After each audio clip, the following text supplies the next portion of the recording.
this is another session for NHS Consultant interview tips and tricks. And these are just quick go through from for the housekeeping rules as usual. And a disclaimer is always there as usual.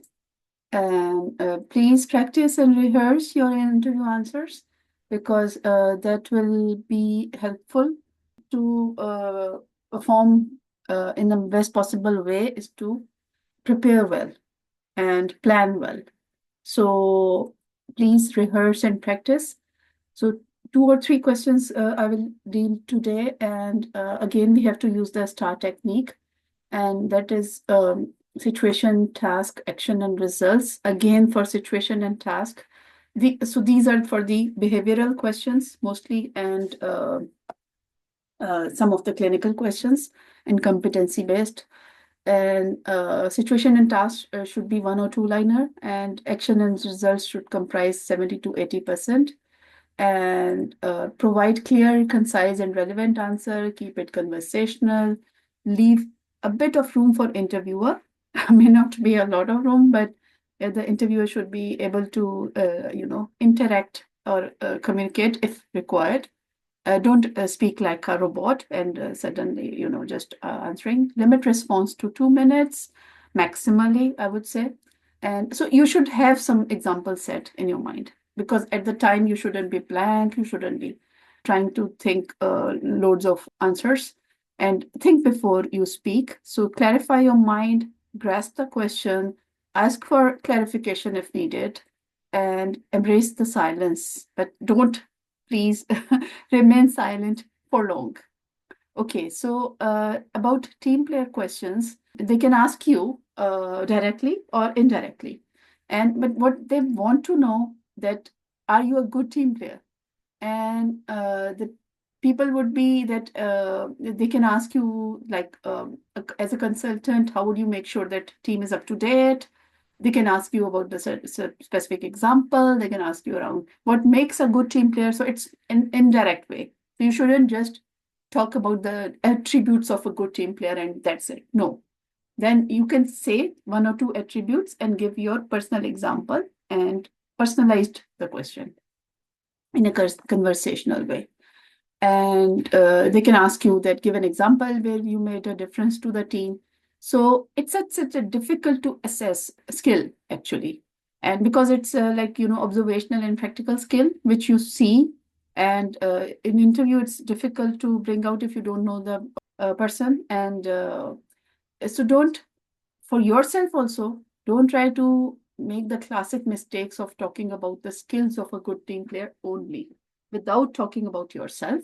It's again I myself, be a bit selfish for the interview and give the relevant examples. So I'm a good team player because don't please answer like that I understand my role in the team, or I'm a very good team player and I behave in a very good way and something like that. And I'm supportive of other people. And so not a very generalized answer, please. Be very specific and take few of the attributes of a good team player, which I will just go through in next few slides, that what makes a very good team player. And as I'm saying before, don't make it only about NHS consultant interview or otherwise. Please try to implement these changes in your personal life, in your friendships, in your home. So because we are human beings, we are social animals. So we can't, live alone, work alone. And when working in a group of people, it's best to behave as a good team player with great attributes. So, and team is not only your immediate colleagues at a workplace, it's a wider organization. So what could be the good attributes, if anyone can contribute, or I'll just take the lead and I'll just go through those. So main attributes are reliability. They take responsibility. They show initiative and take ownership. So first 2 are usually as a doctor, we do that. But the last 2, we sometimes tend to forget, or sometimes we tend to oversee, I would say. And so you should show the initiative, and you should speak up for your team, for your department, and take the ownership. And a few days back, we were discussing, and there was a comment that take it as if it is your own lab. So if you do the same things, and if you sign out in the same things, or if you behave in the same things, if it was your own private lab, do the same, please. So yes, it won't be a huge difference, but there definitely would be difference. So take the ownership of your place where you are working. Then treat others with respect. Again, most of us are doing that for most of the time, and we are supportive and willing to help. But one of the things which shows initiative says that if you see someone needs support, if you see someone needs help, or if you see someone disrespecting other person, then as a good team player, you should take initiative and deal with the situation. So it's not only for the interview answer, it's for your personal growth and personal being a better human being at the end of the day. And be flexible and adaptable as much as we can. So these are the team player qualities which we should try to instill if we have got slightly less of these. Or first thing is that you should know that what's self-awareness, what's the best attribute for a good communicator. Team working skills are not only that related to work.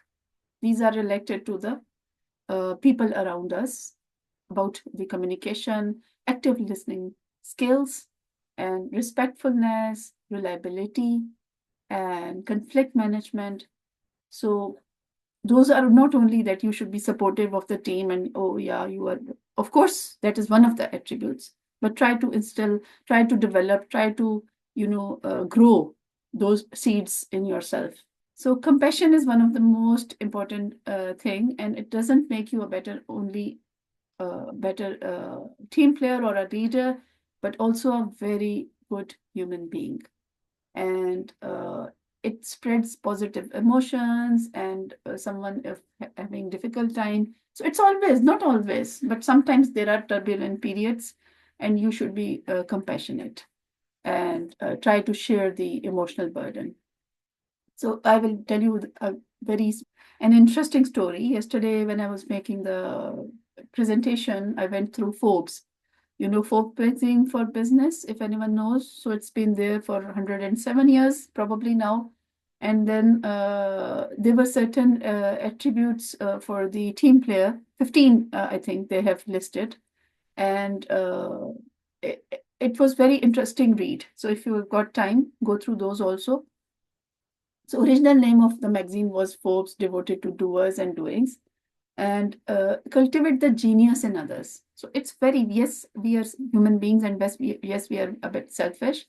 But if you try to cultivate the genius in others, it's very, very fulfilling, and it's very rewarding. And people will naturally gravitate towards you. It's not easy, I would say, because we want to see ourselves on top and front of everything. You can do that and cultivate the genius in others. That would make you likable, that will make your team strong, that will make your overall, for your personal fulfillment, it's a very good thing, that if you praise others, if you appreciate others, and when they do something good, and make yourself a reward. This was again from Forbes magazine, that how to make yourself a reward, that people should be happy to see you. They should not see you as a burden. They should not see you as someone who's negative. So they should be, you should be there for them, and you should be a reward for them. That when they see you, they think that, okay, you are a very good listener, you understand the things very well, you are a collaborator, you try to solve problems. Not there was a quotation again going on that someone has got a problem for every solution. So you should have a solution for most of the problems. Could be doable, could not be doable, but try to solve problems rather than just, identifying those. As a good team player, you should be able to give some ideas that how to solve the issues. And when we see dangers, we have negative emotions. So people would just say that, oh, we are having this problem, oh, this wouldn't work. So why you tell me 100 ways why it wouldn't work, I will tell you 1,000 ways why it should work. I'm not saying it about a bad idea, but I'm saying that the Forbes magazine said for doers and doings. So to do thing is the most important thing. So make yourself a reward to your co-workers by treating everyone fairly, respectfully, relate to them, seek them for ideas, offer them for your values, flex to others. And flexibility is again one of the greatest attributes for a good team player. So don't assume that others work and interact in the same way which you do. Do they prefer a certain method of communication? Do they have certain backgrounds? Do they have certain life experiences that they would have certain understandings and certain behaviors about a different thing? Start by observing others.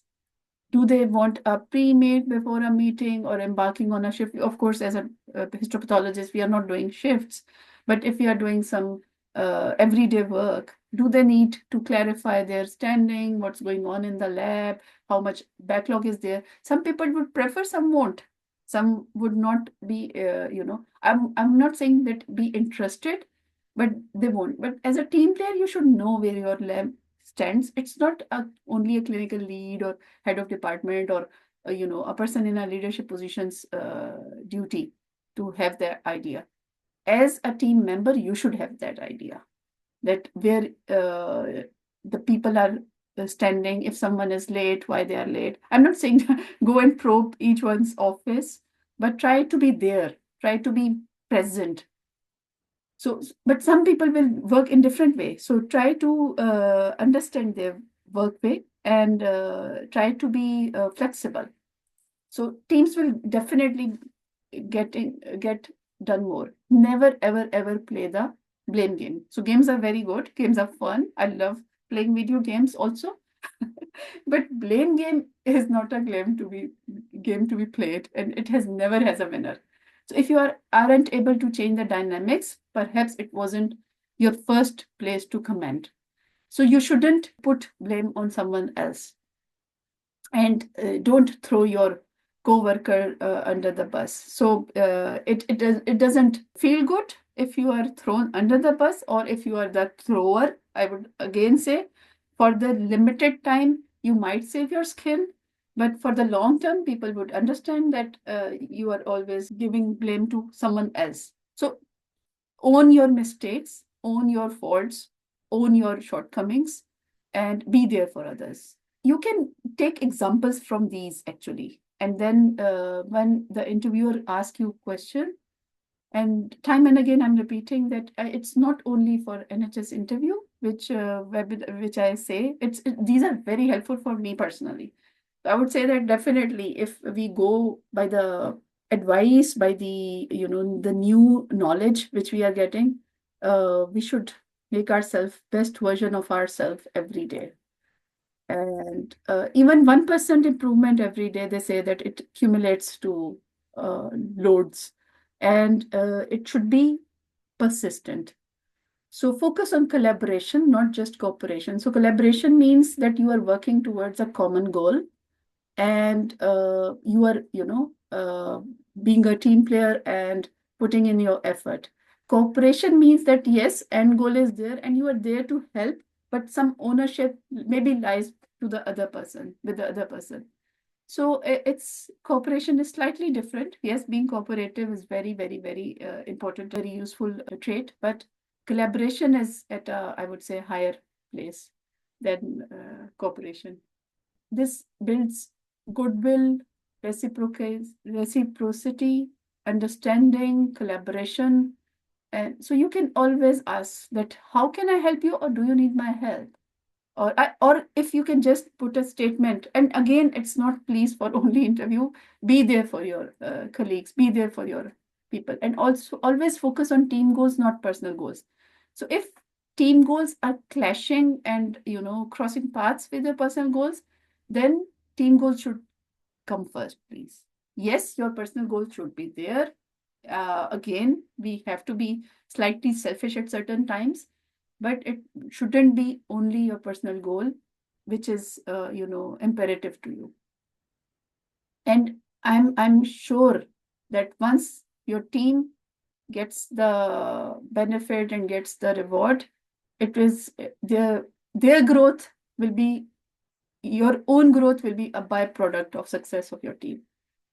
So you can answer some in a way that my colleagues see me as someone who is reliable and very supportive. And I have put up an example also. So you can take example. Please don't tell lie. Interviewers are always, I think, able to see through. And what you write in CV, what you say and how you say it and how truthful you are. So should be reliable and very supportive, and this statement will give the feedback and will give that this statement is very good actually, that it shows that you have taken some feedback and you are on reflective practice, and you behave in a very good team player way, and these are the attributes